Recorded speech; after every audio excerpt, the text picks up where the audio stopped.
Today on Doomed!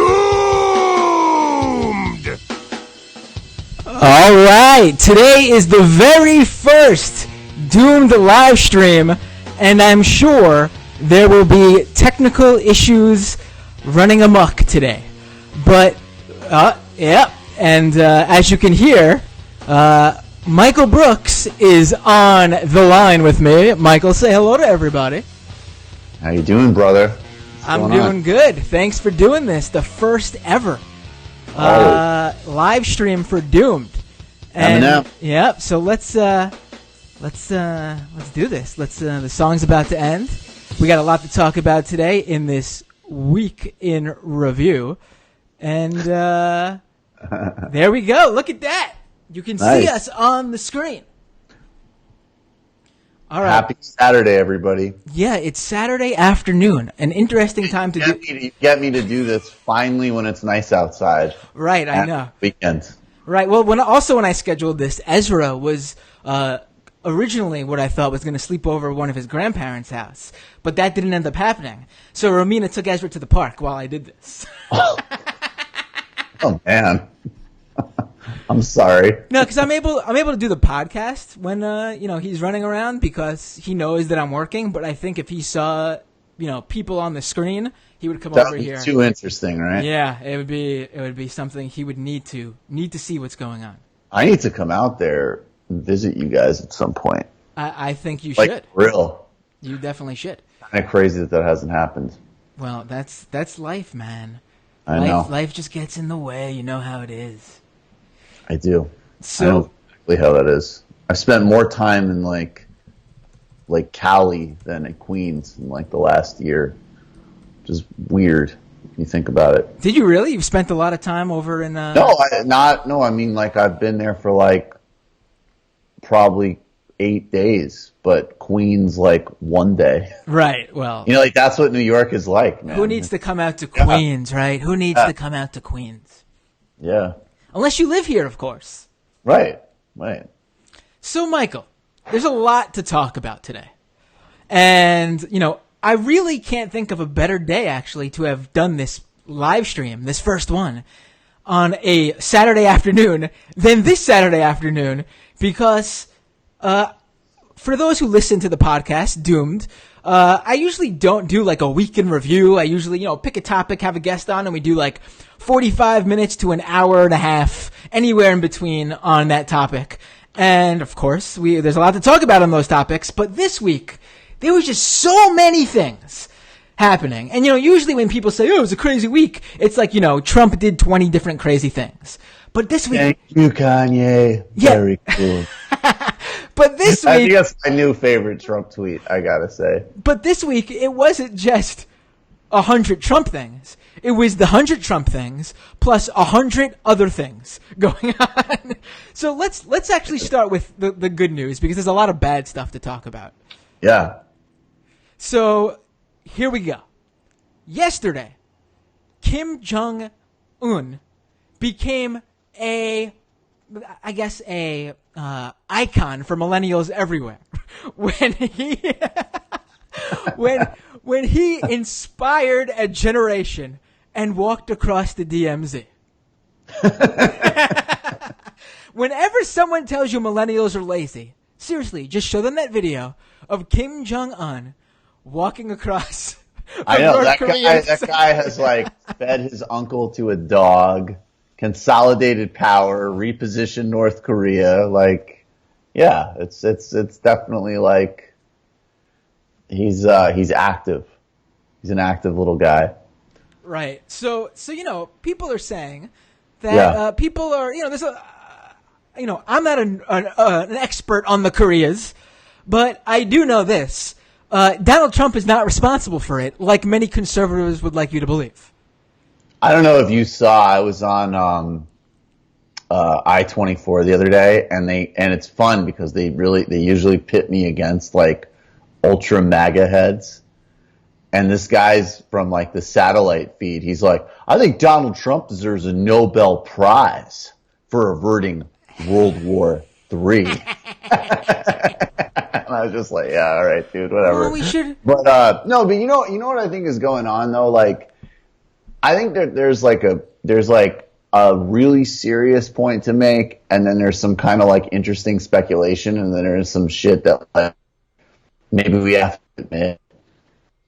The serious point is that there's been an anti-corruption and peace movement in South Korea for like a year now, which helped push the last like very right-wing president out of office. She's actually in prison now, right? Right. The current president, this dude is like a plus 80% approval rating. He's a former human rights lawyer, and he's like really effective, and he knows what he's doing, and he also clearly knows how to deal with like crazy people, because both Un and Trump seem like they can deal with him, you know?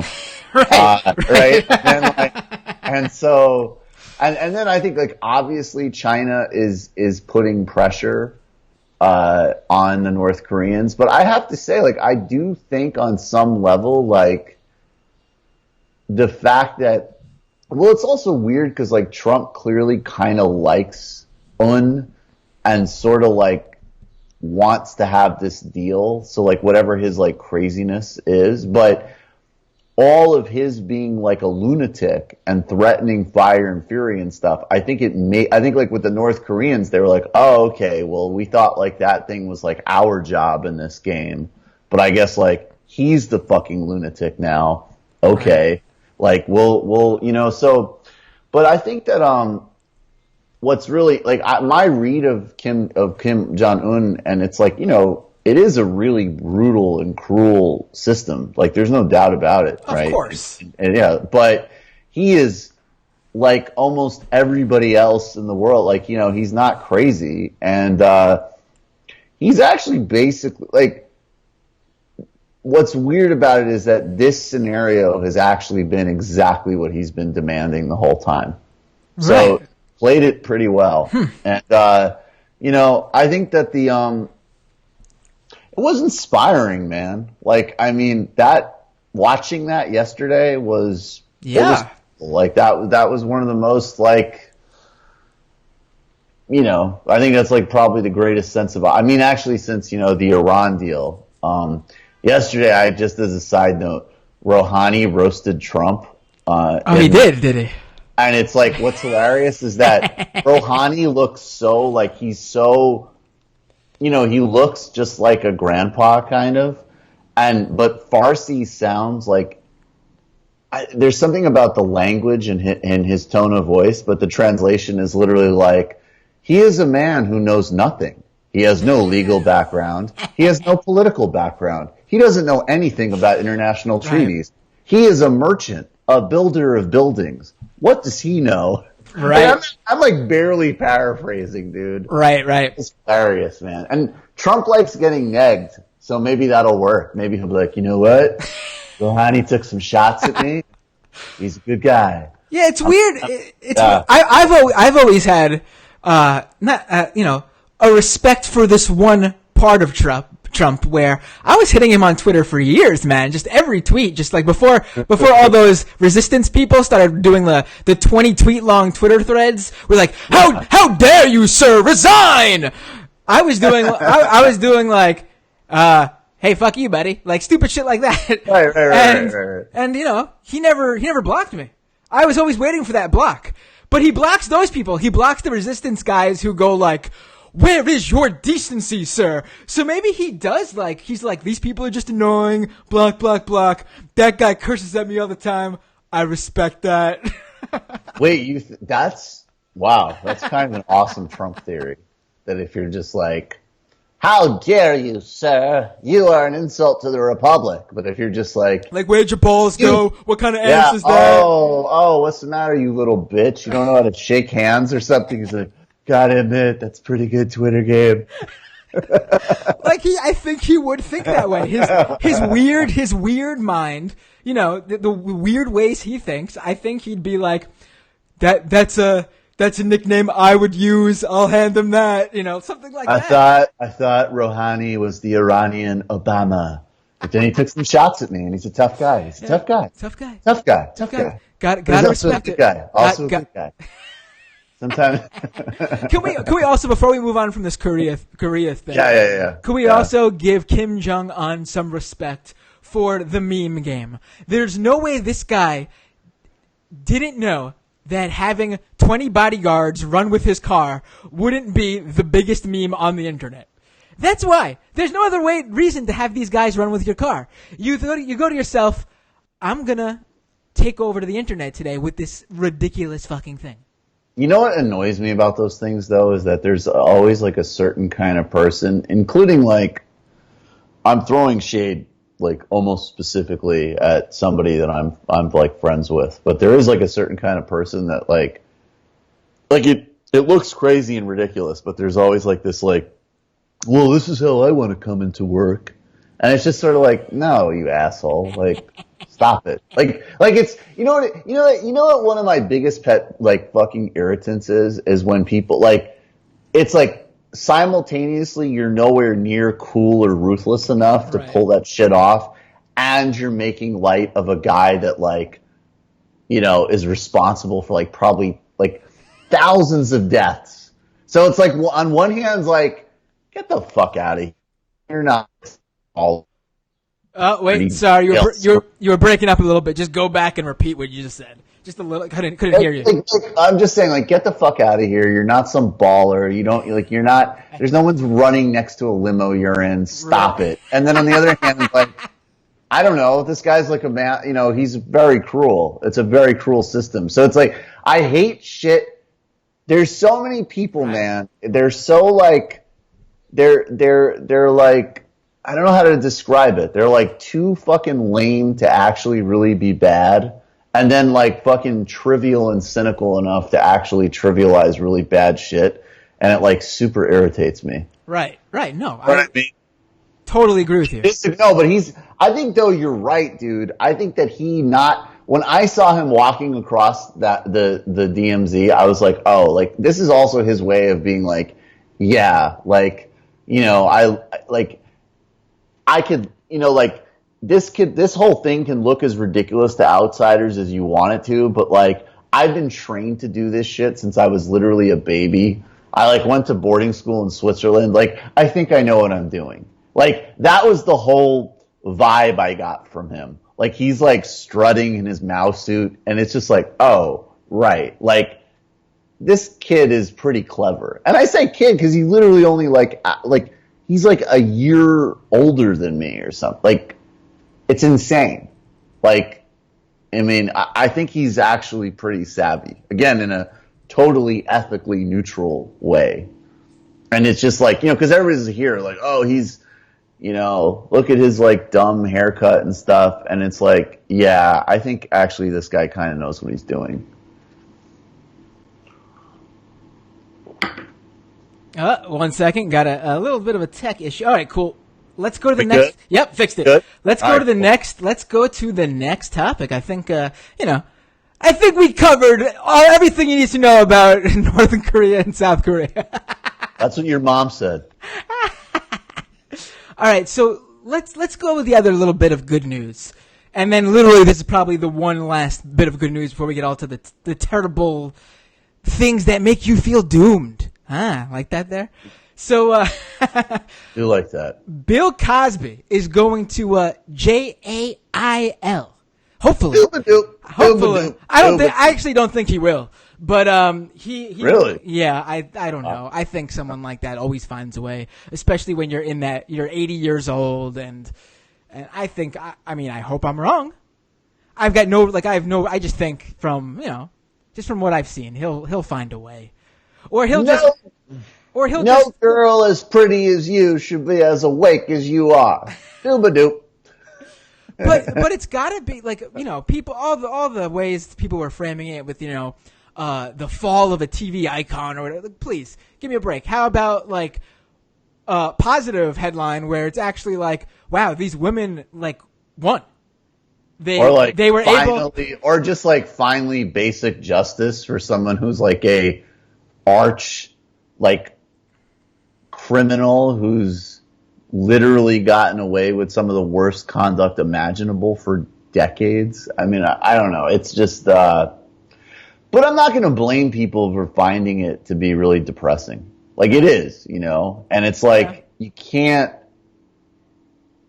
it is crazy that somebody who played such a specific role in culture, and probably honestly like kind of a role that we should have critiqued from the beginning, like, you know, respectability, reactionary politics in a lot of ways.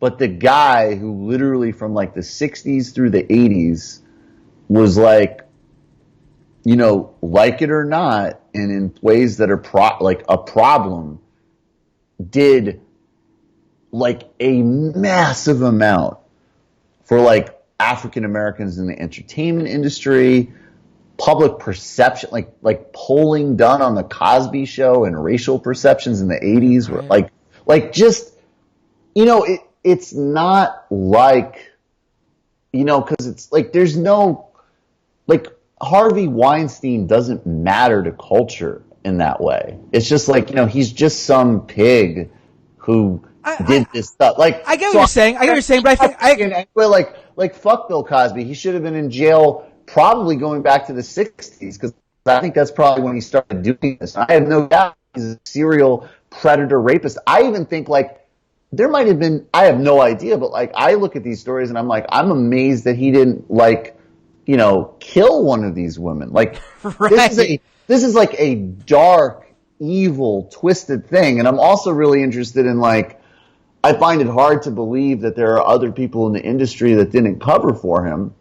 But, you know, as a cultural story, it's depressing and also enraging because, you know, clearly for decades, like, women's well-being and basic rights to not be knocked out by a drug cocktail were secondary to this guy doing Jell-O commercials. Right. And that's capitalism. I mean, that's the capitalism part. Right. I totally get what you're saying about Harvey Weinstein in terms of like what his role was. He was a producer, you know, made movies or whatever. In the culture, most people don't give a shit about him. But I actually think, or those types, but I actually think Harvey Weinstein, like Harvey Weinstein the individual, is like one of the few of those guys who actually does sort of matter to the culture because he did put his name, we'll forever be watching legendary, iconic movies that start with the Weinstein and Company or Miramax. Like, he is ingrained in the culture in a way that other producers and you know, the people behind the scenes aren't. But I get what you're saying, though. I get what you're saying, though. Yeah. Nobody, like, Harvey Weinstein was not, I mean, if anything, Harvey Weinstein was bad for Jewish stereotypes the whole time. Like, for me, for example, when I'm watching, like, I put on a movie for Ezra, like, Lego Batman. He likes that movie, and every fucking time it ends, we have to see fucking Steve Mnuchin's name come up, and I fucking hate that I have to fucking see that guy's name in the credits of a movie like that. It's like, it's like annoying. Like, I know it doesn't matter, who cares? He made his money, he went to work for the Trump, but it still is annoying to see, and like, you know, what can you do? But, back to Cosby. Fuck that guy. No one should be feeling bad for Cosby. No one should be feeling bad. No one should be feeling bad for the, you know, for oh, I can't watch the Cosby Show anymore. Oh, please. Who cares? There's so much fucking stuff out there now. You can go through your whole life watching every single Netflix show, every single Hulu show, every single news show on the networks, and still never have time to fit in the Cosby Show. So who cares? Just who cares? Really? I mean, it's so ridiculous that people care about stuff like that without looking at the fact that this guy did what he did to so many women and he got away with it for years, and finally society and the culture caught up to it. Like, we got to a point where we said, maybe we should get around to listening to these women and saying, wow, what the fuck did we let slide by?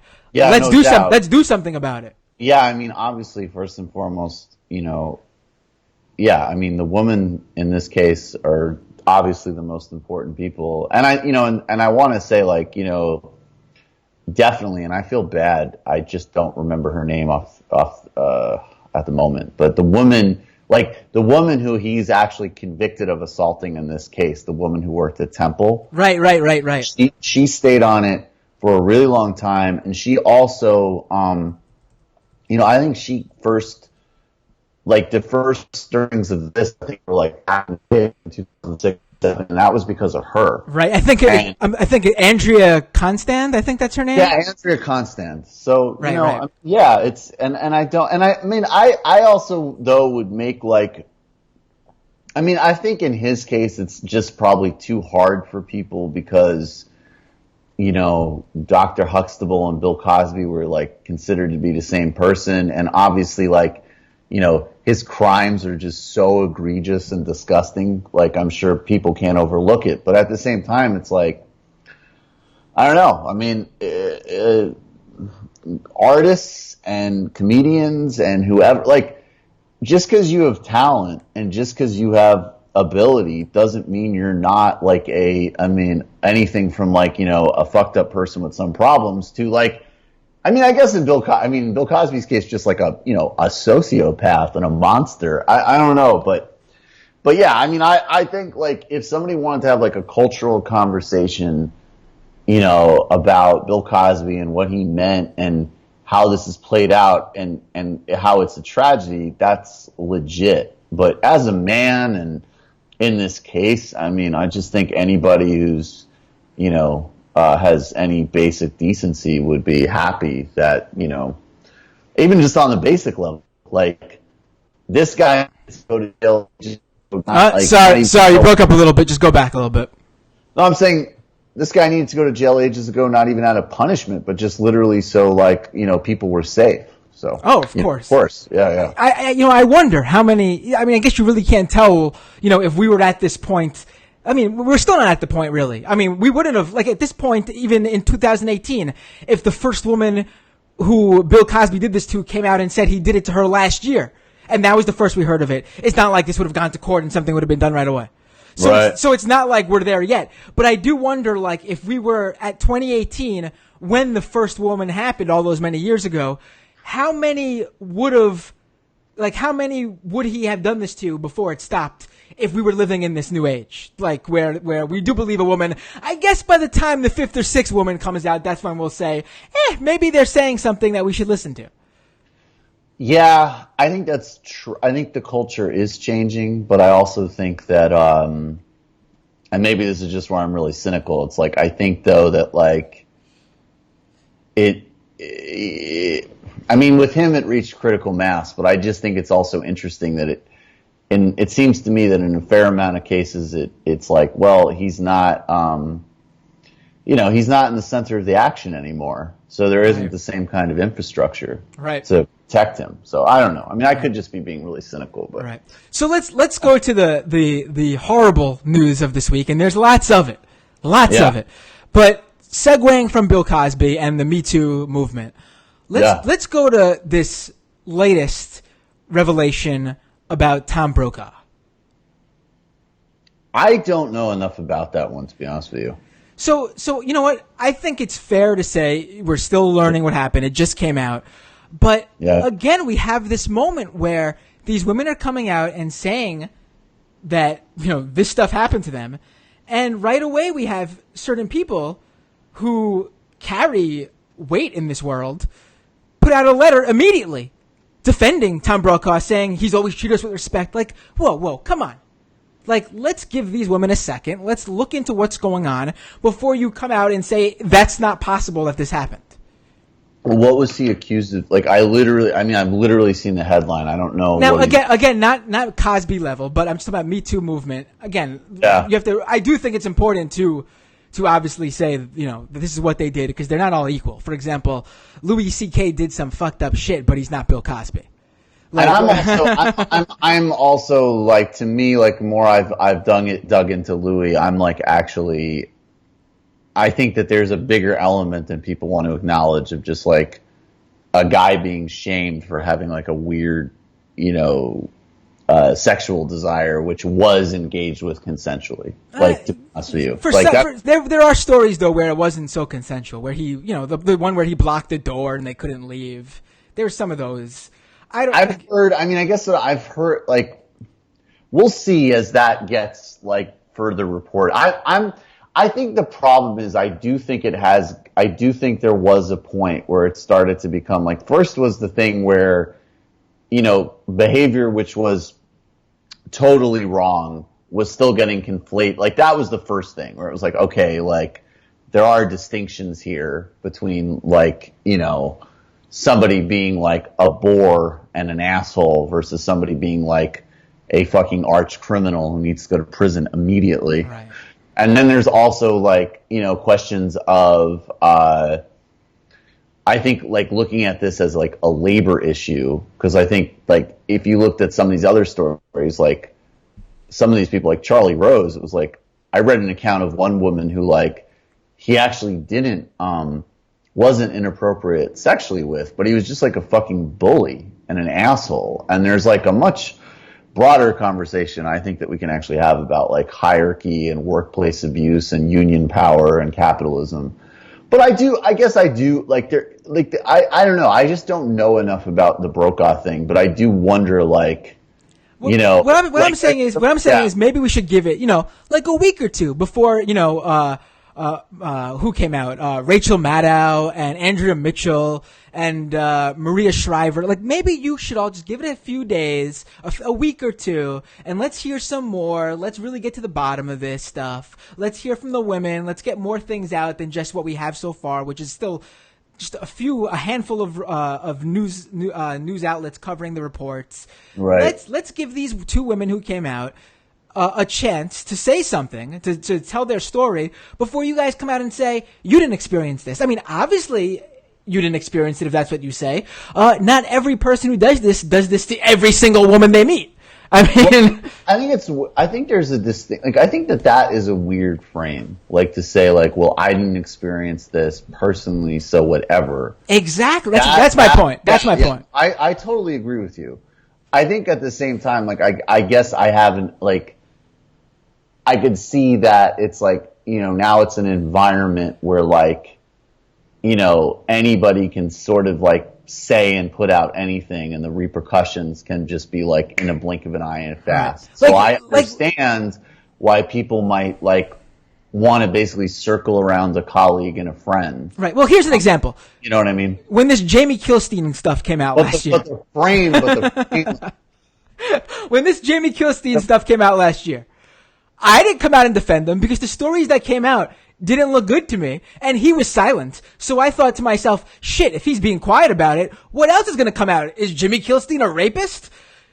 You read the Jezebel. Jamie Kilstein wasn't. But he didn't. I read the Jezebel. I mean, if you don't come out though, listen. He didn't. But he didn't. He literally. That was insane though. Like that, Jamie Kilstein. But now we know. Literally, yes, tried to. Yes. But if you read the Jezebel article, and that was the one that did actually really disturb me, because when I read that article, I was like, these are literally just like. The problem for him was that he built up this. He built up this community around him and this persona where he wasn't that guy, and he was that guy. Yeah, but this wasn't even that guy. He's just a guy. And maybe he was building up like a totally insane environment. Well, but I do think that one was crazy because he literally did nothing. I mean, from what I read, I get you shouldn't, he shouldn't date a woman that's working for them, but I don't know. I think that's the one to me where it's definitely problematic. Listen, if Sam Cedar left his wife and wanted to be with you, Michael, I think that'd be a problem. Well, it would be a problem for me. No, but I think you can't Sam, listen. If you're paying, go that way. If someone is depending on you for employment, there's a power dynamic there. No matter what it is, no matter how much you're paying them or whatever the story is, you can't do it. You just can't do that. There's something wrong there. I think you can't do that. I don't know, man. I don't know. You can go out with a fellow coworker. You can't go out with your boss. I'm sorry, you just can't. I mean, yeah. I would agree with you that it's funny, there's a distinction between I wouldn't do that, but I'm in some ways pretty, conservative about certain things, but I don't know, that was the type of piece about Jamie Kilstein, and obviously it was fun. If I had the breaking news, sound effect right now, I'd click breaking news and tell everyone that Michael Brooks just came out as alt-right. All right. Oh my God. You said you're a bit conservative, so I'm gonna take that to the next level. I know. I wouldn't date a woman that contracted for me, but I don't know. Like, I think that, like, the Jamie Kilstein article, like, it's such a rich target because, like, it was like, when I took her to the vegan bar and I moved on her very heavily, right? Like, it's so fun and it was funny in a way, and, like, he had such a sanctimonious brand built up, and he's talked about that recently. But I was a little, I gotta say though, I was weirded out by that article because it was definitely like all of these right-wing assholes who are always like making excuses for male predation and sexual misbehavior, like, their talking point is like, it's like Tucker Carlson, like, you can't even ask a girl out anymore. Like, that's like the bullshit that they're always spinning and lying about. Yeah. And then there's like a Jezebel article where it's like, wait a second, sexual misconduct is he wants to date girl? Like, I don't know. That was not a good article. I see what you're saying. I agree with some of it. I disagree with some of it. I just basically brought him up to say, listen, I've had someone who I considered at least an acquaintance this happened to, and I didn't jump out to defend him because I'm going to listen to everything come in first before I defend someone who might be abhorrent for all I know. Who knows what people do in their private life. I didn't experience it. He didn't come on to me or any women that I knew personally at the time. But, I'm going to listen to it. And second of all, also, for your own like dignity, for your own reputation, why not just stand back for a second and just listen to what's happening first before just putting it all on the line to defend someone who you don't even know might have been this type of person. You just don't know. That's my point for bringing him up. That's all. We can talk about the specifics of his case another time, but I want to stick to this week because I want to talk about the worst tweet I saw all day. Not all day. Go ahead. They just wrote, like, their only thing was that, like, this didn't happen to us, so we don't believe it. They basically spoke. They didn't say they didn't believe it, but that's basically what they were saying. They put out this a signed letter saying how he was professional, helped us throughout our careers. We wouldn't be where we are today if it wasn't for him. Because that's what Lena Dunham did several months ago, where she basically just asserted, like, well, this is our friend and he wouldn't do it, which is, that's what her letter was, incredibly fucked up and, like, victim blaming. Right. But at the same time, I don't have an innate, like, I think if they put out a letter and they were just like, we need to get to the bottom of this, but this doesn't reflect his conduct with us at all, and we want to, like, have a process before people have full conclusions, I think that's fair. Right. Because I think in a media environment where it's like, narratives get formed in like 2 seconds, we're going to need to, like, start, there's just going to need to be, like, a little bit of a sort of, like, a breaker on things to a certain extent. Sure. Framing it as the frame that because it didn't happen to me, it wouldn't happen to you, that's fucked up. I completely agree. Yeah. And I want to bring up this tweet I saw, which is the worst tweet I've seen all week, possibly one of the worst tweets of all time, for a number of reasons, and we'll get into it. So this comes from Jonathan Alter. Jonathan Alter's still around? Yes. This got 200 from when I screenshotted this tweet. I'm sure more now. This was I guess last night at 11:51 p.m. 297 retweets, 1,133 likes. What do Tom Brokaw and Joyanne Reid have in common? They are both excellent journalists who are greatly respected by their NBC News colleagues. Note the widespread support for them by those of us who know them best. This contrasts with others under fire. First of all, what the hell are you doing conflating Tom Brokaw's issue and Joyanne Reid's issue? You mean Sean Hannity? Is that what he's trying to say? Honestly, I can't wrap my head around this tweet without getting to that first thing. Imagine thinking you're doing Joy Reid a favor by conflating what her scandal is with Tom Brokaw's thing. Yeah, that is true. Imagine the mind behind that. Like, what is wrong with you? It's like, thanks a lot, Jonathan. Yeah, thanks. Like, if I was Joy Reid, I'd be saying to myself, this tweet's the worst thing that's happened to me this week. Now let's. I don't know if you'd be saying that, dude. It's been a pretty rough week. I mean, she's gonna be fine though. I mean, let's get to this. Let's get to Joy Reid. Listen, her old blog posts. I want to say this up front because I'm so sick and tired of the people who are defending this all, who are coming out saying I stand with Joy Reid. And listen, she's great against Trump. You like her. She's the leader, one of the leaders of the resistance, as Wonket put it. Fine and dandy, please. Wonket still exists? Yeah, and they're jumping. Dude, you are doing these deep cuts of people and websites that I literally like.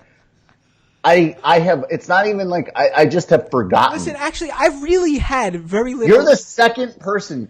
Yesterday, Alona Minkowski and I were talking, and she mentioned something in Wonket, and I was just like, that still exists? I mean, I guess, and now Jonathan Alter still exists? Wow. Right. All right, let's get to Joy Reid. So, Joy Reid, listen. Yeah. So, for those who have been, I guess, maybe missing on a deserted island for the past week, a Twitter user who previously pulled up Joy Reid's sort of homophobic posts, homophobic posts about, I think it was Charlie. They were homophobic. Yeah.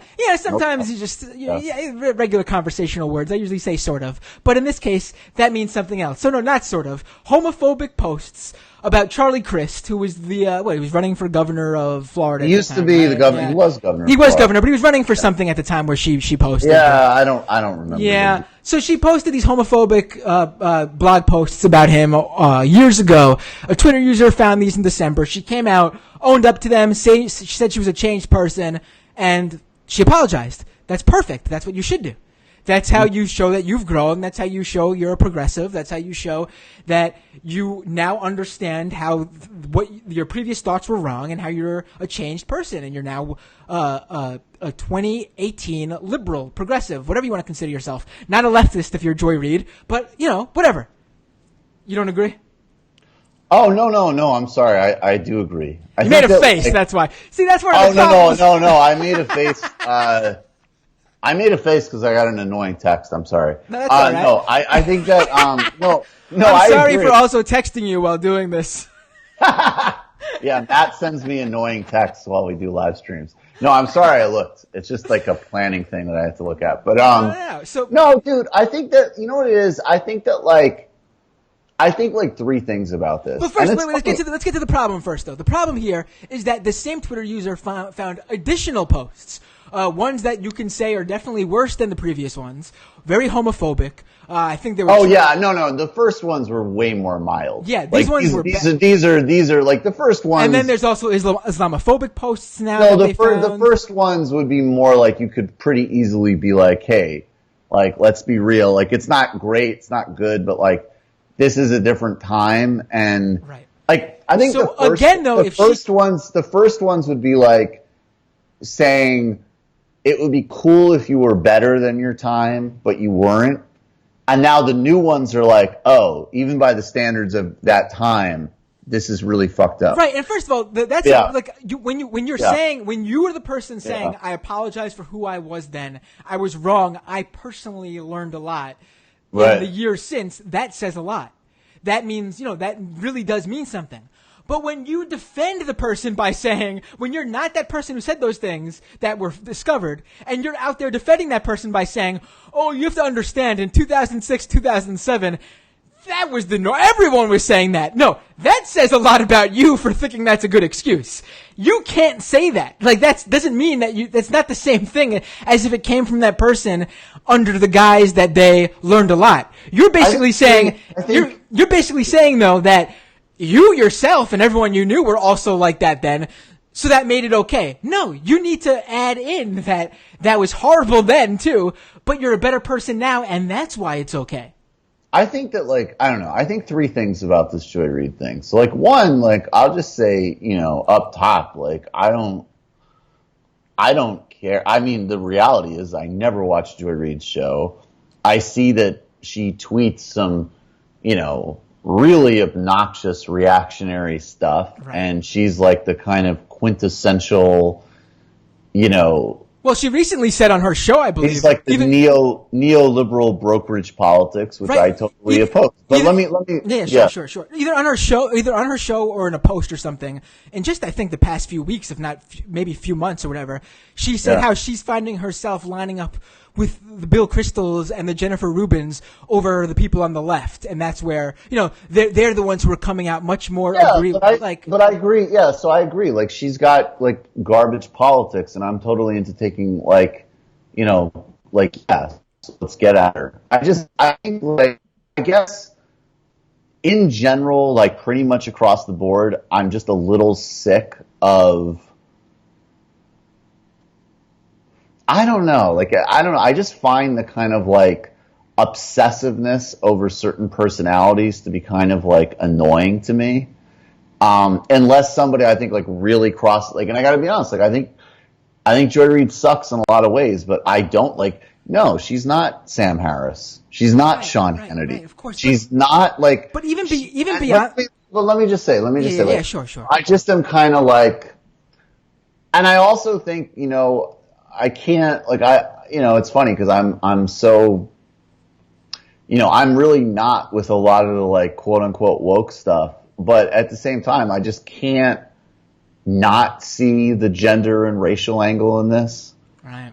And I also think that like and then the last thing I would say that it's just what's funny about it. But like this is the most important. Wait, are you saying there is a gender and what are you saying there? I'm saying that I think that I think that even if it's just optics, right? Like, I think that we in like the Bernie bro section, like Andrew Cuomo should be a much bigger focus to like as a political scalp than Joy Reid. Right, but here's the thing though, I don't care. But this is like, I just think any one of these people, unless unless like and also like if they hold political power, it's another thing. I don't know, man. I just can't. Maybe it's just a personality thing. I don't get out of bed and like think about, oh my god, how can I get rid of Joy Reid's stupid show?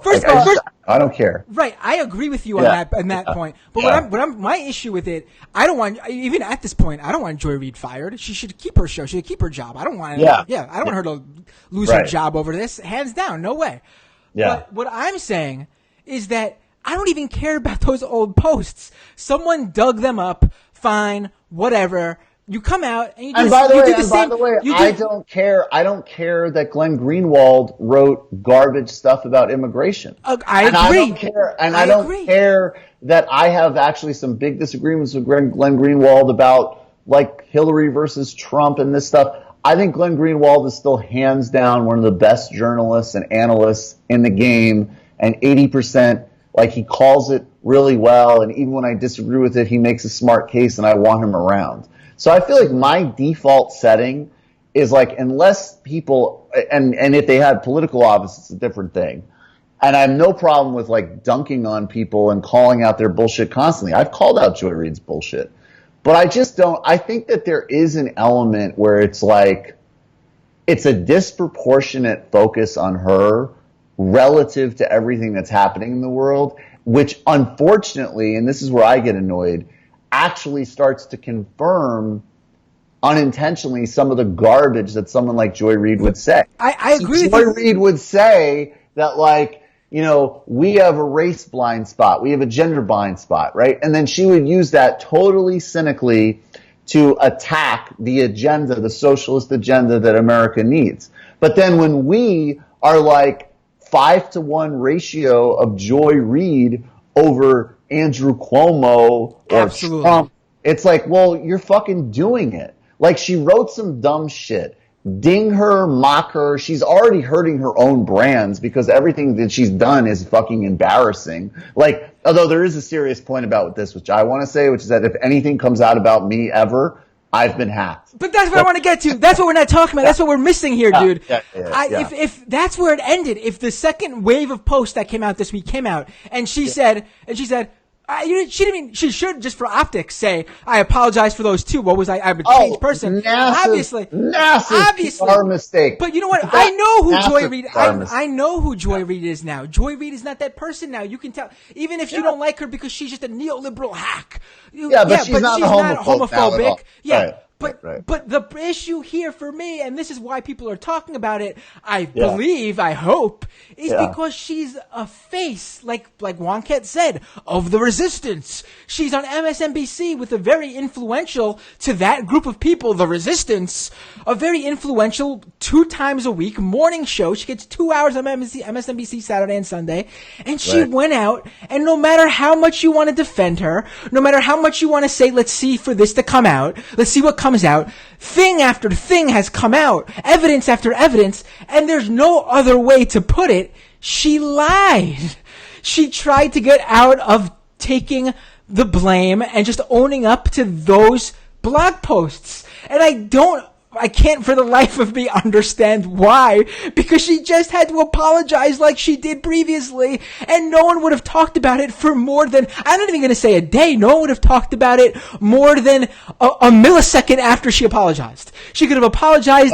Well, not only that, she should have, when this first broke 5 months ago, she should have almost preemptively said, and I'm not going to dig it up myself, but I just want to say there's stuff out there that I said that might even be worse. I apologize categorically, and I've grown. And also, even what you were saying earlier, I agree with, it's better to be better than the time you're in, right? But it isn't an expectation that I can give people. So, I think what she said, don't forget, this is back then, Jon Stewart was doing honorable chick with dick joke. Right? Yes, exactly. Yes. So I'm just saying that was the environment. She wasn't out there, she wasn't putting out Buju Banton tracks. She wasn't talking about burning gay people and shit. She was just doing garden variety bullshit, liberal homophobia, which is garbage, but it wasn't so exceptional. And, I don't know. But I guess I'm just in general, I'm totally of the perspective that, especially with somebody like Joy Reid, it's dunk on her, monitor her, point out that, just in terms of basic transparency, she's she never should be identified as any sort of left presence. Left what? I'm sorry, you're breaking up a bit. She's not left at all. Right.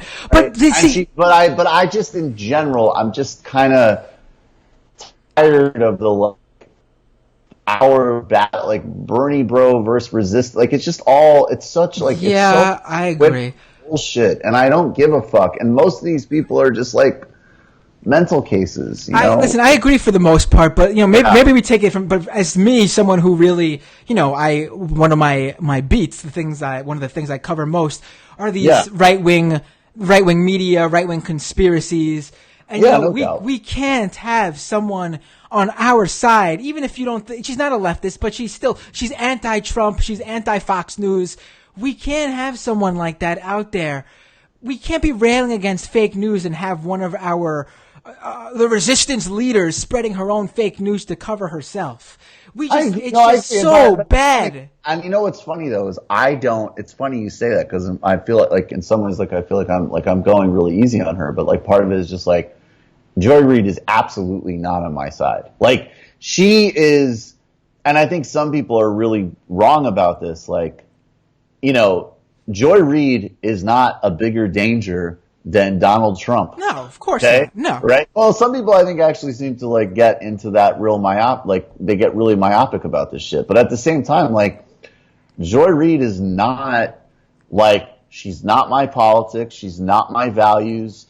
I have no, if we can, indirectly help each other destroy Republicans, that's awesome. And I will, she's on my side against Hannity. Yeah. But my vision of politics, one of the reasons that I wanted Clinton to beat Trump was so that this whole 4 years would be, all of these dumb internet fights would be actual fights about politics, and we'd all be battling each other, and the fascists would be marginalized. But the fascists are in control. Right.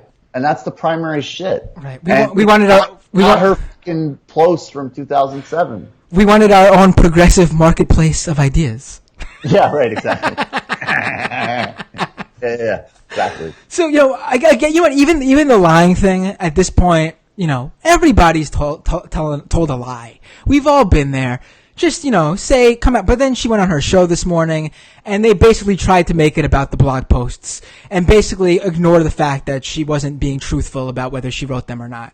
And dude, she panicked. She had cortisol going through her body, and she fucking humiliated herself. Right. I mean, that's I guess that's the other part of it. Honestly, is that unless I really, really I think that's also, if I'm being honest, what's going on too is that there's a small group of people that I fucking hate, and they're not inside my sphere. Like, I just don't care about them at all. But then a lot of other people, even people that I really don't like, and I'll take shots at a lot, when you see them just so self-destruct and embarrass themselves, and I don't think there's never a moment with Sean Hannity where I'm going to say ease up, or somebody no, fuck him. But with Joy Reid, it's God damn, that's fucking embarrassing, Joy. Jesus. Right. I don't Yeah, we can move on from this. I just know it just really bothered me to see this. As someone who covers fake news and conspiracy theory as one of my main things, something I truly understand. I didn't care about the old blog posts. People are probably going to bring up, and I've had this happen to me before, dude, you literally ran a public shaming blog where you brought up people's old posts. But in my case, I would have never posted Joy Reid on the site, because my posts, the old tweets that I would uncover were the ones where they were being understanding, and the bad posts were the current ones. Right. It wasn't. I would never have gone back and found someone who found old bad posts and went after someone who's totally reconciled and become changed. That would make no sense. Also, when you started doing it, I also just think it was such a different, I mean, to be honest, dude, you also did it before, there was that, I would say the peak kind of toxic call out culture, 2014, you did it first when it was still actually funny. Right. Service. It was different. It wasn't just a fucking cliche. Right. And and it's funny, thank you. Me not to fucking, that's true. And don't expect me to not fucking dunk on people and engage in it. I think it's fun, but I just feel there is just some of that mob shit right now, and I'm just I don't think what about the strategy to ultimately destroy the cable news industry and corporate ownership of news and bring shareholders I'm sorry, you broke up a little bit. And bring what? I'm sorry. I was what's the fucking strategy to destroy corporate news? Right. To break up the shareholders? To me, leave all of this personality conflict and aiming individuals to neoliberals, because that's how they think. We're supposed to be radicals. We're supposed to think structurally. And structurally, we should be ruthless. Comcast owns this fucking network. It's garbage. And it can only be so good because literally, structurally, corporate ownership makes it such, right? So even if you are on there and you're, a really smart, well-intentioned person, you're inside massive limits. And I just think that it's fun. And especially the way the shit is now, get rid of Joy Reid. You fucking Bill Kristol will get her spot. Yeah, right. I don't want. I want to really drive this home for any of those type of resistance people who listen to the show. Yeah. I'm talking about my disappointment in someone who, even though I disagree with them so much with so many areas of policy and politics in general, I think that she has what seems to be an important voice to certain people who do line up with me against the bad people we should be focusing on. So my problem with her in this whole debacle is just really disappointment in that someone like her should have done better. And it's not too late. Seriously, do better. Do a better job about it. And I mean, we could really just leave it there. And the only other thing I'd say is that honestly, and again, I can't reiterate enough for people on the other side who are going to be on a hair trigger. I disagree with Joy Reid. She promotes all sorts of garbage and bullshit. Her politics are trash in my view, but they're not, trash in the same way as someone on the right is. And I'm sorry, that's just a distinction. And if she had come out and if she had been, clear and forthright and across the board, I think that that's actually the type of thing in the culture that we're going to need to like embrace a lot more. Because I think that when people actually do say like, hey, you know, I was really fucked up about, you know, about gender or race or, you know, identity or whatever, and now I'm here, you know, we got to actually be thinking of like awesome, you know what I mean? Like cool. And also, you know, be aware that like, I mean, I don't remember like where I was when Jon Stewart made that joke back in the day, but like, you know, I was probably in college. Like, I might have laughed at that joke. Right. I might have laughed at that fucked up transphobic joke. I don't know. And, you know, so we should also have some fucking humility about this shit. I don't know what I'm promoting and saying now. Like, I think I'll be right in 10 years because that's why I say, like, everything I do, hate it or love it, you know, I believe in. But, I mean, I don't know, man. Maybe I made a call that in 10 years it's going to be like, whoa, that was a major fuck up. And we all got to have a little bit of humility about it, you know? Right. I think it's, let's leave that there. Let's go to the next topic. Yeah, Definitely. Yeah, sure. Now this is something where I'm glad you're on to do this with me. This Week in Review, first ever Doomed live stream video on YouTube, because this is where your expertise will shine through. Kanye West, man, what the fuck is up? What is going on? There's like 3 different theories of this, okay? So one... Give people a little bit of background if, for example, maybe people who listen to the show haven't been on Twitter, really, I guess. All right, so Kanye West, starting a couple of weeks ago... Actually, and I want to just say, like, I think you could see hints of this going all the way back to Jesus Walks, but whatever. A couple of weeks ago, when he talked about the victims of welfare, which, like, that's a pretty big right-wing chestnut, but... A couple of weeks ago, Kanye West went on Twitter and he said, I think her name was Candace Owens. I actually don't really know. No, it is Candace Owens, and I'm actually more familiar with her than I am with Kanye West. What are you doing with your life, dude? Come on, man. He said, like, I like the way Candace Owens thinks. And she's, you know, she's at turning points, right? She's like a far right. She's like the millennial black, like conservative extremist. Yes. And he was like, you know, I really like how she thinks. And then there was this blowback, and then he's basically like come out as pretty pro-Trump on Twitter. And he's sort of, it's like kind of like 3 things that he's basically said. Like he's kind of done some stuff, and actually has a track that he put out with T.I. yesterday where he talks about the Democratic plantation. So he's doing that, like, you know, what have Democrats done for us thing. And then, but all the other stuff, it's very Kanye. It all is basically just like, you don't have a right to tell me how to think. Like almost all of the commentary has nothing really to do with anything political one way or another. It's just the positioning that, like, I'm Kanye and I get to say what I feel. Right. And so Trump, in one of my favorite tweets ever, was like, thank you, Kanye. Very cool. Which, like, is just so awesome. That, like, reminded me of, like, the way my grandmother in Long Island would talk about, like, Tommy Hilfiger when I started wearing it when I was, like, 12. Like, oh, very cool, sweet boy. And just, you know, just, like, ridiculous. So, and then Chance got called up in a second. But I think, like, there's 3 theories of what's going on in Kanye, right? Right, and right. One theory is, like, he's got some records coming out. He's produced some new work for Nas and Kid Cudi. Don't even bring up the Nas thing. I can't deal with it, please. Right. For people who don't know, Michael Brooks, not only he loves, you know, he's a rap and hip hop aficionado. He knows tons and tons about all the insider stuff, and his overall favorite of all time is Nas.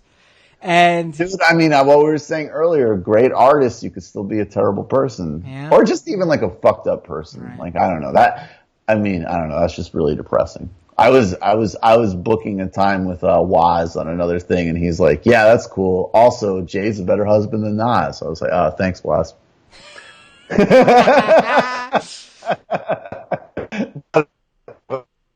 But anyways, like. So I think, like, a part of it, a theory that's valid, is that Kanye is just like, you know, he's like the master troll shit stirrer.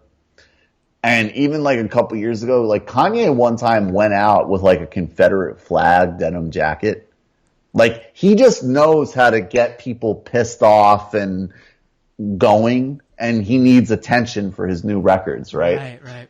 The other thing is, I mean, dude, like as I say, in Jesus Walks, which he put out like I think in 2006, I hate that song, maybe even earlier.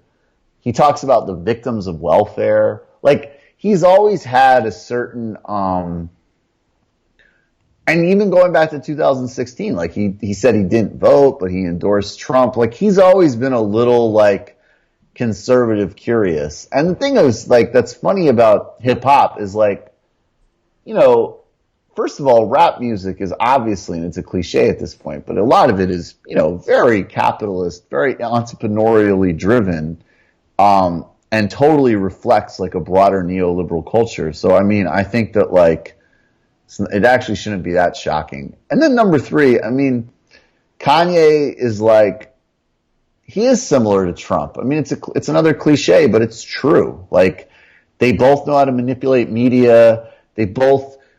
Their primary allegiance is, you know, like even Trump, like I think I agree with you. Like, of course Trump's a white supremacist. Of course he's a misogynist. Of course he's a, you know, massive scumbag who's a tool of every corporate interest in the world. But, you know, like him being praised and talked about is the number one thing. Right. And I think, you know, Kanye definitely shares that. And then the only other thing though that I would throw in is I do think like it's funny that I'm almost like echoing Kanye, but like I did a segment on this, like, is Kanye allowed to like Trump? Now, like everybody, it's kind of like the same principle with Joy Reid almost. It's like everybody should go at Kanye because he's an asshole, because he's, you know, supporting fascism. And like, you know, it's like, fuck you. But there is this other way in which like some people, the way they talk about it, it's almost like a little paternalistic. It's like because he's black, because he's part of, you know, like cool culture, because he's a great producer, he can't be an asshole.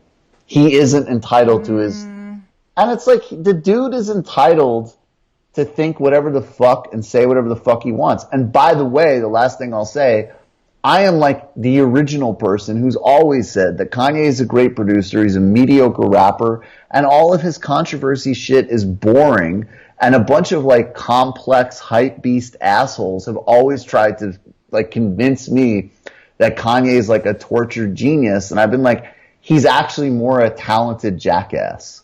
And I love that. Yeah, I always listen. Like I mentioned, I'm not the biggest fan. I could not name you albums and stuff like that. But From what I've seen, I always thought he was just so overrated. Like from what I've heard, as a rapper, totally. A producer, I mean, he's been on. You know, he's produced a lot. See of that I don't know. See, I wouldn't know if. As a rapper, you're totally right. And like, and as a sneaker designer, I mean, get the fuck out of here! Come on. Like I just hate the whole act where he's some sort of like the Steve Jobs of the hip hop world or something. First of all, Steve Jobs is an asshole. yeah. Exactly. Right. So maybe in some ways he is the Steve Jobs of the rap world. I mean, he just is annoying, and like, you know. Right. He's a narcissist. It's just so simple. It's just as simple as can be. And like, you want to like his music, fine, but you should not look up to or follow in the steps of a narcissist, no matter what they do. Because that's like to me, that's one of the most harmful, one of the most dangerous personality types there is. If you are like, I mean, there's literally like, if you go online, there's like forums of like people whose lives have been like ruined in ways that are unimaginable by narcissistic parents, by narcissistic. It's like one of the most harmful types of like a personality type for a person to have who has power over you or for you to look up to, because it's never going to end good for you because they only care about themselves in the end. Yeah, dude. I mean, I think that is the question, right? Is like, and I mean, that's what Trump is. He's a narcissistic president. That's why he's so dangerous. And I ultimately lay it at the feet of capitalism. And I think we have to look at like kind of economy we created, cultural. Sorry, breaking up a bit. No, I was just saying, like, I ultimately think it is a capitalism question. Like, what kind of economy have we created? that's, fundamentally based on inequality and the superstar effect and, scarce resources, but also massive disproportionate allocation of resources and personality types that it literally incentivizes. So we have to ask ourselves, like, what is the economy and culture we've created where Steve Jobs, Donald Trump, Kanye West, like some of them, like Steve Jobs was very brilliant in certain ways and very talented. Kanye West is incredibly talented. Donald Trump's a fucking idiot who's got some good talk show instincts. But all of these people are bad people. Right. And in any sane society, we would not have these people certainly in leadership role. And we would not be, at their altar. And we certainly wouldn't have, tens of millions of people who frankly don't have their talents, but share their assholishness trying to emulate them. It's super toxic.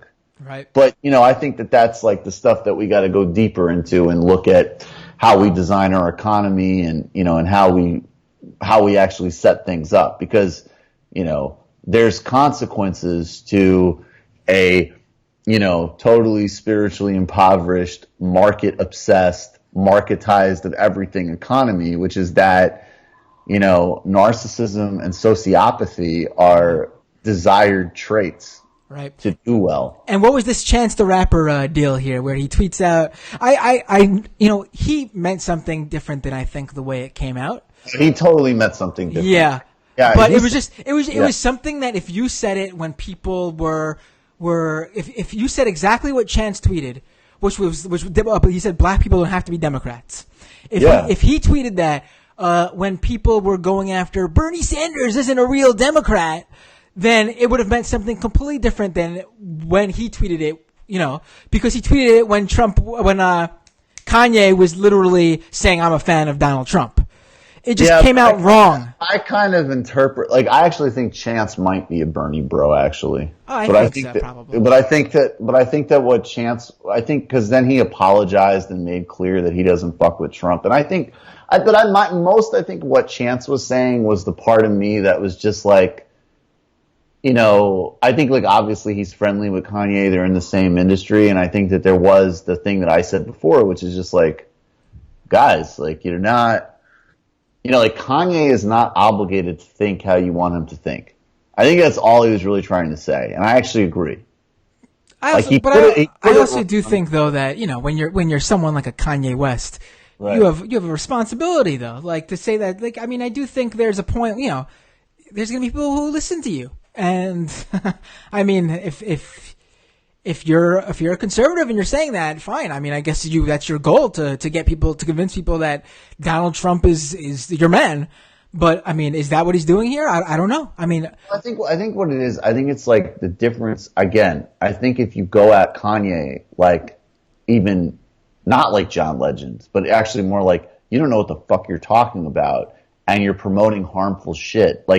That is not only legit, it's necessary, and people should be doing it all day. Yeah, that's what I'm talking about. Yeah, but at the same time, you can't nobody says oh, Ted Nugent, you're an artist. How could you be such a horrible person? How can you think these things? You have a responsibility. I think there was another way that people went at it where it was literally just because Kanye is who he is, he needs to do certain things. Now, I think saying he should do, and if he isn't, fuck you, is very different than just at the end of the day, as an independent, sovereign person, he can say and express what he feels. That is true. Well, no one's saying I'm not saying at least he's not allowed to. No, you're saying something different, but I think there was some a certain paternalism about it. I also like what Matt Leck said. Matt Leck was just black people don't have to be Democrats and nobody can be Republicans. I like that. Yes. It's how I see it. That's how it should be. Yeah. Yeah. Yeah, but of course. I'm just saying that, and let's bring up Ted Nugent. The reason no one says that about Ted Nugent is because if you're listening to Ted Nugent, you know who he is, and you're already probably lining up with his viewpoints. You're not.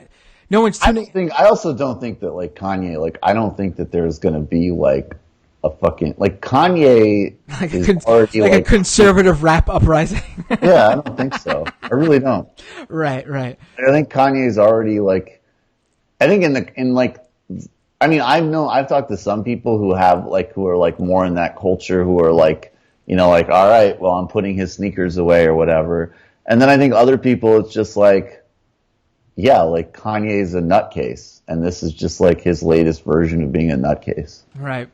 I don't know, maybe, I don't know. But, I think even like maybe really younger people who might be more impressionable, like I think Kanye's already not that guy anymore. Like Kanye's not, he isn't future. He's like one of these, like, he's already like, he's been around for a while. He doesn't have that same kind of like, sure, like right in the bloodstream. He's not like my girl Cardi B with her Bernie Sanders love. Dude, that honestly, made me so happy, man. Cardi I love it. DR and Social Security, like that is so much more relevant than Kanye's silliness. And I love it. Did you see that old video that someone pulled up from 2016 where she recorded like an Instagram video saying how people better not vote for Trump and you better vote for, I think she called them what did she call him again? Bad Boy Bernie or something like that? Yeah. She's on it. If you read that GQ interview with her where like she's reading that Roosevelt biography, like she's fucking dope. I love it. Can we talk about? I think this has gotten looked over by a lot of people, and it's something I'm realizing. Have you seen that video she has? Same recorded, like an Instagram type video she recorded, where she's talking about. She's saying like, "What the fuck's going on with my tax money? Where's it going? Like, where's my tax money going?" You've seen that video? No, I haven't. Well, she's doing that. She's saying that. And it's clear what she means. She means she's obviously from her Bernie Sanders fandom. She's saying it as in like, why isn't my money going to something that's helping people? Where is it going? I don't see my money doing my tax money doing anything because the things that like infrastructure and shit like that is garbage right now. Yeah. But conservatives are trying to construe it as she's anti-taxes. She's shouting that, meaning that she doesn't want to give any taxes. That tax money should be hers because it's being wasted. And I cannot believe it's being like. Obviously, I can believe that they're trying to turn it into that, but I can't believe that this hasn't been like really. I haven't seen anyone really talk about it, and it's stunning to me.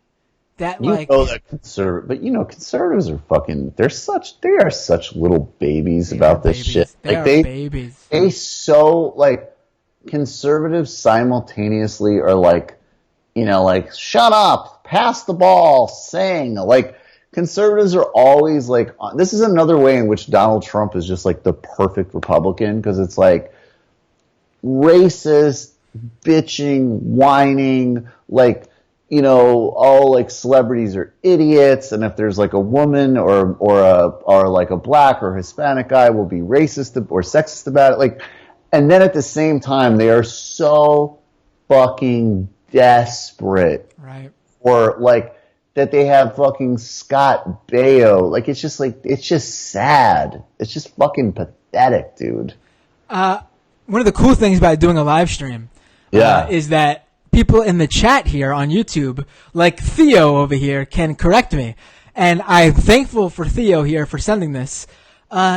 She didn't call, Cardi B didn't call Bernie Sanders Bad Boy Bernie. I don't know where I got that from. Maybe that's my own personal nickname for Bernie and that's just coming out. But, Bad Boy for life. She called them even better, Daddy Bernie. Oh, he is. I love it. I like that. You gotta vote for Daddy Bernie, guys. I love it. You know what I like about Cardi B on Instagram? Because I don't fuck with. I need to figure out what I'm going to do with my Instagram. But my Instagram's like locked, and I don't really like. I use it more. Yeah, I'm not a big Instagram person either. Friends or whatever, and I don't follow that many people, and everybody I follow follows me back, except for like I started following Cardi B because she's really funny on Instagram. Right. And I do like it. And what cracks me up the most is like people like Lek follow Cardi B, so I get to see like.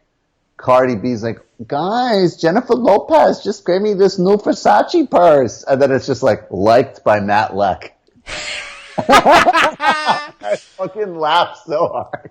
For anyone who doesn't listen to the Majority Report and listens to this show, which would be weird, but maybe possible. Brooks show. Or Michael Brooks show, that's right. Michael Show on exactly. the tear, on a run. Right, definitely. Months in, baby. Matt Leck is the producer of both those shows. The super producer. Right. Well, I think I would be the Matt who's the super producer, being that I'm literally a one-man band here doing everything.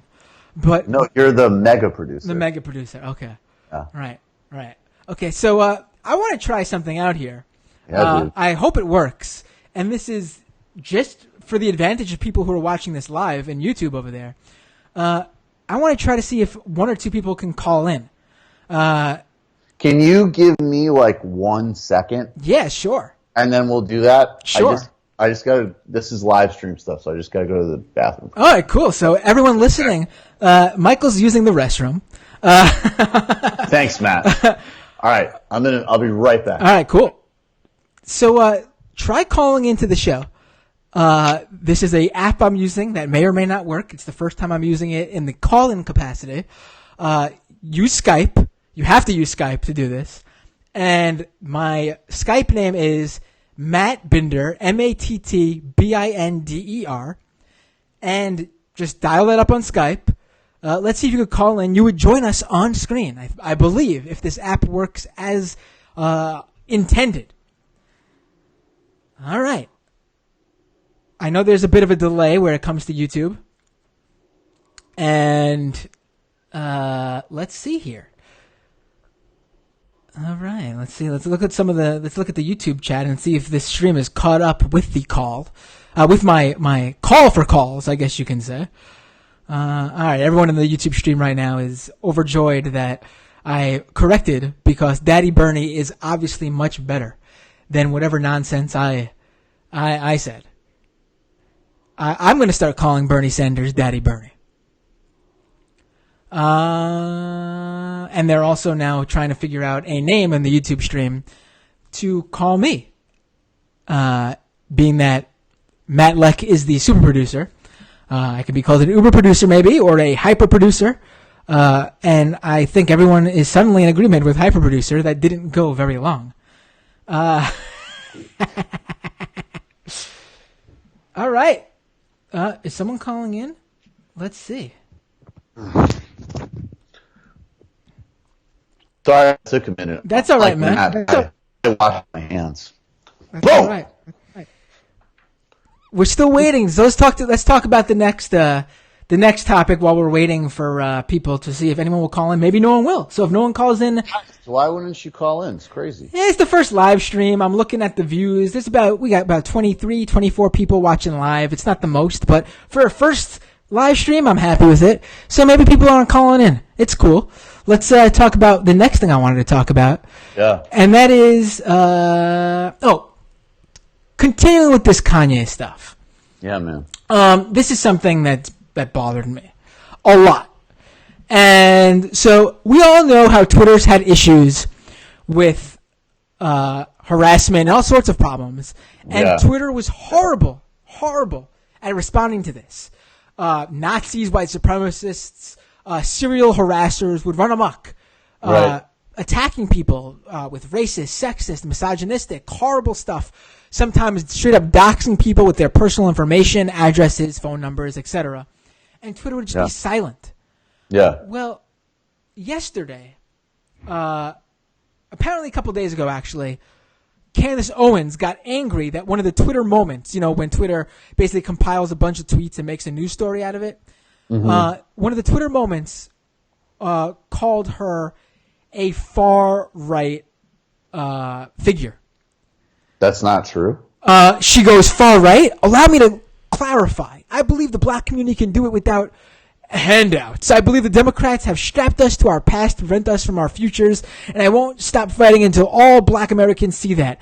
I'm not far-right, I'm free. And the headline Twitter had in their moment was something like Kanye says he likes the way far right figure Candace Owens, whatever. Right. Jack, the guy who founded Twitter, the current CEO. Oh, Jack. Tweets at her within a few days. Hi, Candace. Hi, Candace. I want to apologize for our labeling you far right. Team completed a full review of how this was published and why we corrected far too late 12 hours after. There was a clear break in our curation process and understanding, and we're fixing. Thanks for calling out. Are you kidding me? Like, Jack, the CEO of Twitter, with this succinct, multiple sentence, full on, like, paragraph statement directed at her, apologizing, saying he's had Twitter correct it, etc. This person who's been on InfoWars, this person who is paid by Turning Point USA, whose founder and CEO, Charlie Kirk, has gone on the record saying it is a privilege to be called far right, and in fact, when most people call them far right, it's not far right enough. This person gets this. Show me how many people who are harassed by Twitter got a reply from Jack, period, at all. Are you kidding me? No, I mean, Twitter has been garbage. Horrible. I mean, Jack follows a number of these people, which is, I'm dying to know why he's following some of these guys and liking Jordan Peterson and guys like that. You know what my read of it is I think, like, on one level, like, obviously there's, and I just had on, you should have him on too. I mean, Corey Pine was one of my regulars, has this amazing new book out called Live, Work, Work, Work, Die, A Journey into the Savage Heart of Silicon Valley. And, like, there's a lot of really, really bad politics, and obviously, it's totally, gender and racially, like, not only not diverse, but, like, a lot of people are sort of, almost aggressively not diverse in some areas, right? But the other thing about all this Twitter shit that I just always think is, like, again, make it a capitalism, make it a market thing. Like, right. These right-wing, far-right, and alt-right accounts have kept that platform from not going under, starting with literally, like, Donald Trump, who probably single-handedly saved that company as a platform. So I think when they suck up to these far-right figures, whether it's, Jordan Peterson or Candace Owens, they benefit from Donald Trump and, and Cernovich and all of this shit, I think you got to look at it as, like, it's algorithms and they're bringing in the analytics. And everything is secondary to the money and the analytics, including even, by the way, like, I think, like, there's a ton of people in Silicon Valley who are open and supportive of all sorts of reactionaries, Peterson. Of course, right. Like, there's no doubt about that. But I also think, like, I think the fundamental issue is caping for whoever is driving the business. And that's why harassment, the well-being of people, particularly women, whatever, is secondary in that process. And also why you can't even just appropriately report on who somebody is, like Candace Owens. And of course she responds, like, the reason she's far right is because she holds extremist far right views on social issues, government spending, equality, markets. That's why. Not because of, these generic, and by the way, also far right talking point. But I think at the end of the day, you broke out right there. The alt-right, the far-right, those people bring analytics, and in a market situation, those people are always going to have an advantage. Right. Oh, speaking of Jordan Peterson, I can't believe I almost forgot this. Did you see in one of those videos Kanye took that he tweeted out? He tweeted out Peterson, right? There was he didn't tweet. He was tweeting out the guy who writes what's his face?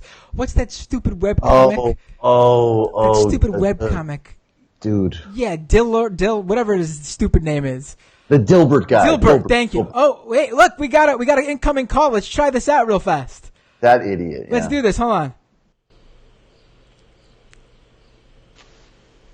Let's do this. Let's see here. All right. What's up? You're on the air. Wait, let's see if we can get Michael in here, too. I can't figure out. How do we do a split screen with Michael, too? Let's figure this out.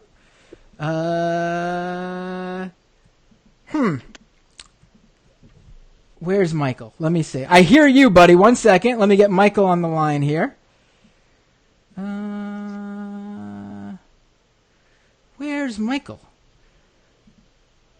Let me get him back on the line. Let's see. 1 second. Yo. There you go. Are you both there? I can't see. Oh, we just got a bunch of people on here right now. All right. All right. How's it going, everybody? What's up? 1 second. I'm trying to figure out how to get everybody on the line because that's a possibility, I believe. 1 second here. Uh-oh. Let's try this.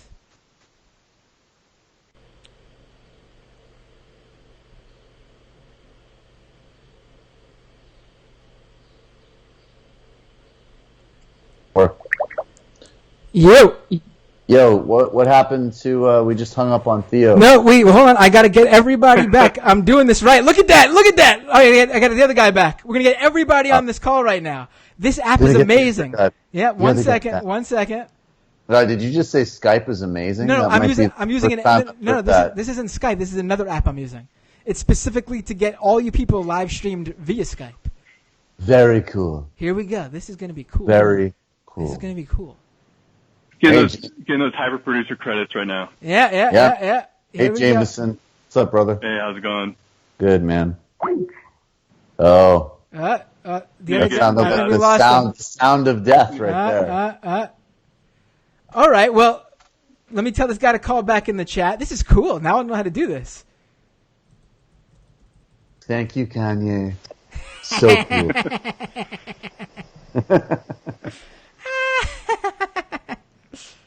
This is the man right here. Jameson is one of the mods on my Discord. I have the best mods. The best mods. Right. That's right. All right. Well, Jameson, thanks for joining. If the other guy calls back, I'll get him on. So let's do this. Jameson, how are you doing? I'm doing great. I'm glad to be the inaugural call on Doom. Yeah. And enjoying what you've been putting out there. I feel bad because the other guy actually was the inaugural call, but I hung up on him like an idiot. So that was Theo Dillon, right? Yeah, Theo's a better looking guy than I am too. So Is Theo still Theo? Yeah, Theo's a good guy too. All right. Yeah, man, Doom's going good. So what would you like to say? What would you like to call in and talk about? So you recently had a show on the neo-Nazi rally in Georgia, and briefly you touched on some kind of alt-right figures, and I remember is Theo back? One thing I tried to suggest to you in the Discord was, yep, I can see Theo. What's going on, buddy? Look at that. Wait, look at this. Wait. Oh! Sweet. People who are watching the YouTube live stream now see 4 people in their stream. They see all of us. It's like a CNN. It's like a CNN segment now. Right. That's right. They're using their phones though, right? Yeah. We should have like 6 other people on. What were you gonna say? So about the far right rally? What's up? Yeah. So you briefly touched on some gateways towards the right. And one of the things that was brought up was the distinction and how important that's made between the various different alt-right groups and then also some of these alt-right people. I'm sorry, you broke up a little. You broke up a little bit. What's the distinction that I made? I'm sorry, you broke up a little bit. Just repeat. So, the importance of even having a distinction. Right. Whereas your guest on the show said, people who are doing activists try and destroy some nuance there, and I'm largely of the belief that there is no real distinction there. When you can look at people like Sargon from Akkad, who make the assertion that Heather Heyer died of a heart attack. What really is distinction there if they're parroting the exact words that these neo-Nazis are putting? He said that? Wow. Who said that? I actually missed that one. There was a thing going on where they tried to... I haven't been following Carl of Swindon for a while. So I only ever catch them secondhand. I try my best to stay out of the orbit of these people. Right. But I saw it in the most recent video from Sean and Jen, which went over the entire Charlottesville rally from start to finish to see exactly where, what broke down, how much the police fucked up. Sorry if I'm not supposed to. No, you can curse all you want. Fuck. How they wanted to try and control the narrative. Some of that, trying to change the story that comes around. So that's something that I think, really at what point, like, where is that actual distinction? Is Dave Rubin a gate, or is he actually like an active recruiter? Or is, Carl Swindon, whatever the hell you want to call these guys. That's kind of where I, what I want to discuss, because I think it's something that's important. Kind of try and go ahead.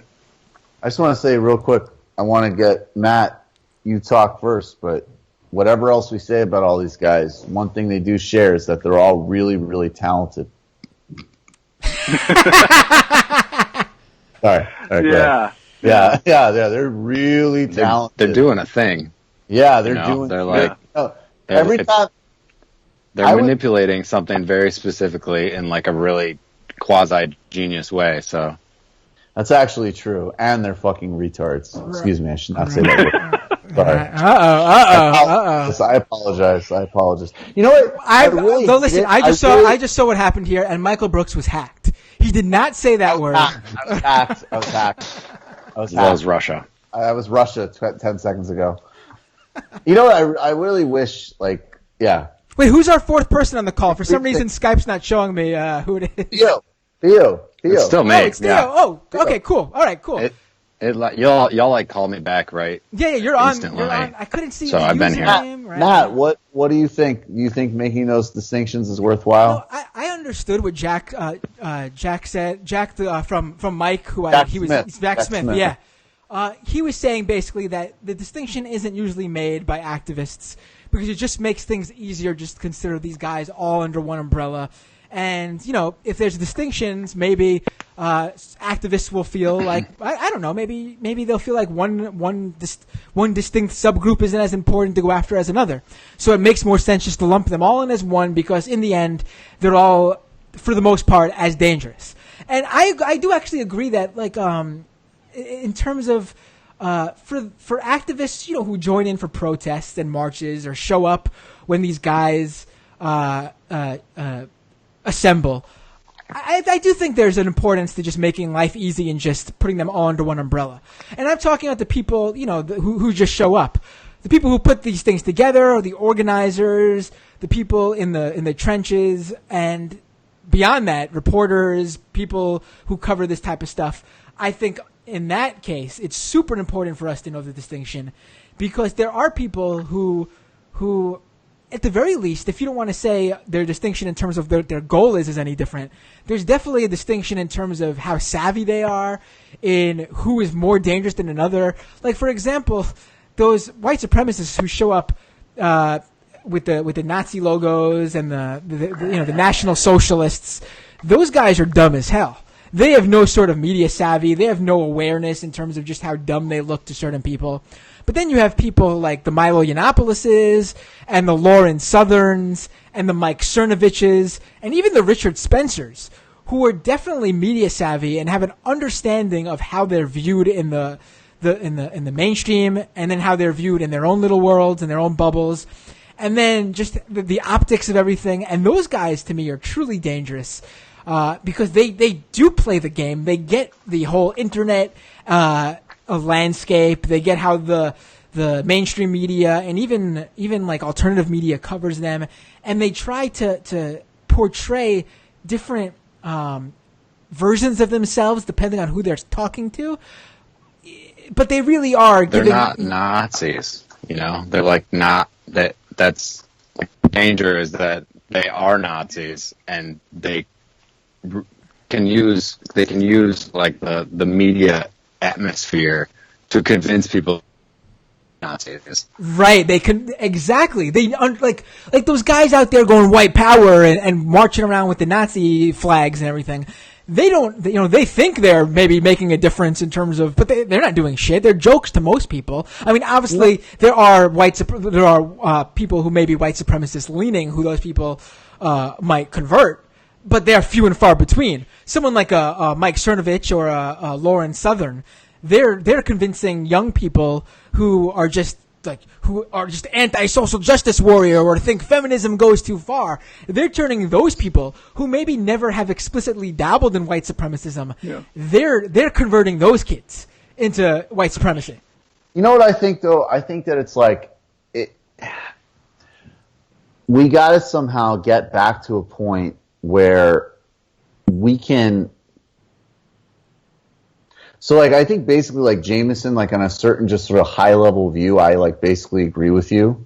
Well, whatever, it's all the same toxicity, and it's all the same, it's just all reactionary politics, and it's all different forms of, resettling and re-anchoring the traditional hierarchies, right? Like, that is what it is. Yeah.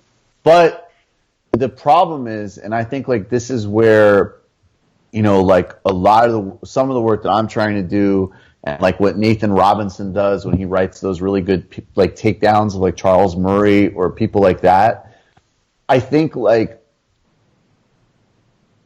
because some of like the kind of like woke sort of call out culture, like Angela Nagel identified like that kind of like two sides just going against each other and just like playing a culture war game online.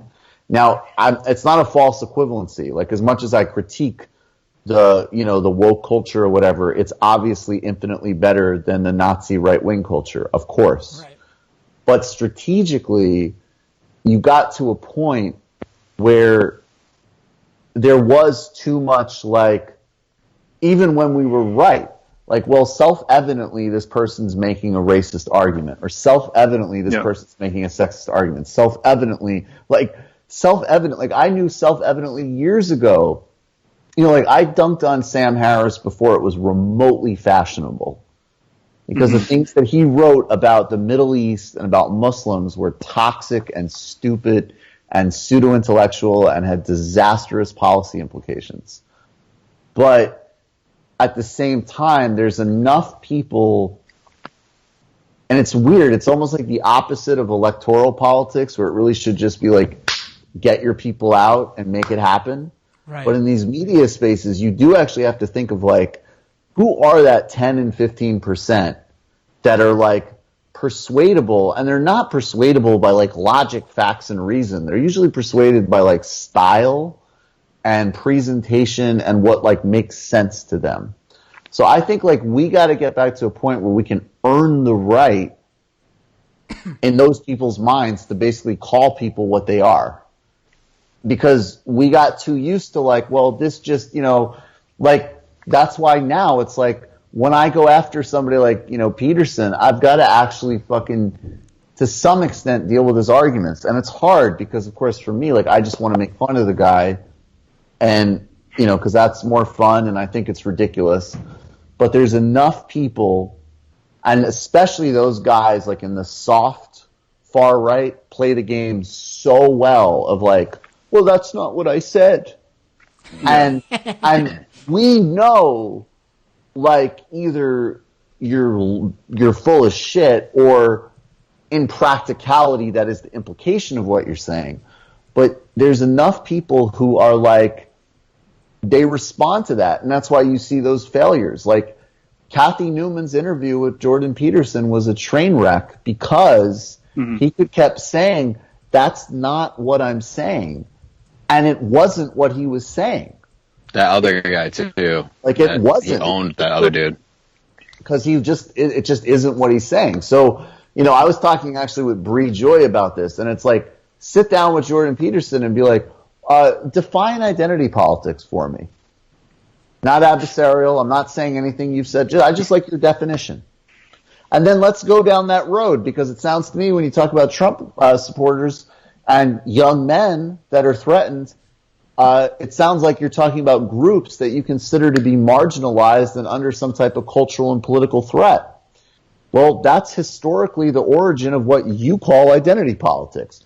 You say, equity is a fake thing from social justice warriors, but you're into the Enlightenment.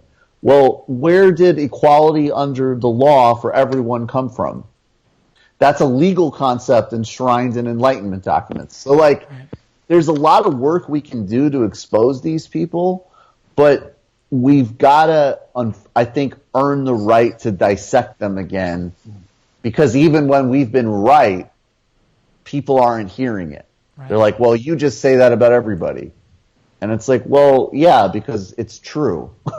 But we got to make the case again. Right. I just want to, that was great, but I just want to point out to people who will be listening to this only via podcast when I put this episode out on the Doomed feed, that there was a point in that great monologue from Michael where he did the quote-unquote fingers. I just need to point that out. What did I say? Did I say something really bad? No, but you did the quote-unquote fingers. Right. And if you did, you were hacked. No big deal. Yeah, exactly. I was hacked. Right. I'm so into it. Why are we beating up on Joy Reid? She came up with the perfect answer for everything in life. Well, people have been saying that hacked thing for everything, right? I'm sorry, baby. I'm a hack. I was hacked. I'm a hack. Or, I mean, did you see, who was that other girl you were with last night? I saw you. I was hacked. Everything. I was hacked. So there wasn't me. Let's go with Photoshop. That's like Shaggy and Joy Reid mashup tells you how to deal with everything in life. Wasn't me, or I was hacked. All right, guys. This has been a lot of fun. This was the first ever Doomed live stream, and I think it went well. I want to also point out that the only reason I'm doing this, I've been inspired to do it, and I think I'm going to do a lot more, is thanks to the people who subscribe to Doomed on Patreon. And if you're not a member of my Patreon, you can become a member at patreon.com/MattBinder. It's only $5, which I'd like to point out is $3 cheaper than the Michael Brooks Show. But you get so much more content on my show. Well, that's because you have so many more members than me right now. So you're making so much more money than me right now. Once I'm making that Brooks cash, I'll be putting out more content than you could imagine. So then crank it up to $8. It'll make your head spin. And you know what? I will keep it at $5. Okay. That is the Matt Binder. Just be another tier. That is the Matt Binder promise. All right, guys. Patreon.com/MattBinder. I'm going to be doing more of these live streams. So subscribe to my YouTube channel. If you're watching it, just click subscribe right above the feed that you're watching right now. Otherwise, it's youtube.com/ and I hate that I don't have Matt Binder. Someone has it and then deleted it, and YouTube won't give it to me. So you have to go to youtube.com/MatthewBinder. Oh, dude. I'll probably end up. That's so not you. Yeah, wow. I know. Am I a Matthew now? I'll find a way to get a short URL, a short domain to just tell people to go to so they get forwarded to it. Also, if you aren't already subscribing to the podcast, do that. There's links at www.doomedpod.com. And also leave an iTunes review. It's a big help. It's a huge help. It actually does get people to find the show. I don't know what iTunes does to really put this show on the rankings or get it disseminated however, but people have told me they found the show via when I get new updated iTunes reviews. So do that. And guys, you are the first two callers. I'm considering both of you, Jameson and Theo, the same, because there was no first. There was the same. Both of you were at the same time, and you both got on at the same time. And Michael Brooks was the first. He wasn't the first Doomed guest. Actually, people don't know this, but technically he was the first Doomed guest. But I didn't release his episode first, so he's not the first Doomed guest. But he is the first Doomed. But he is the first Doomed live stream guest. So Michael Brooks of Majority Report and the Michael Brooks Show, thank you so much for joining me today. Everybody who listened to the live stream, thank you for listening. Everyone who's going to listen to this as a podcast, which is the majority of you, thank you for listening to the podcast. I'll see you all next time on Doomed. Thanks, guys. Thanks, guys.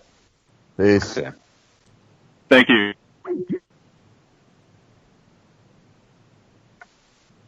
Peace, everybody.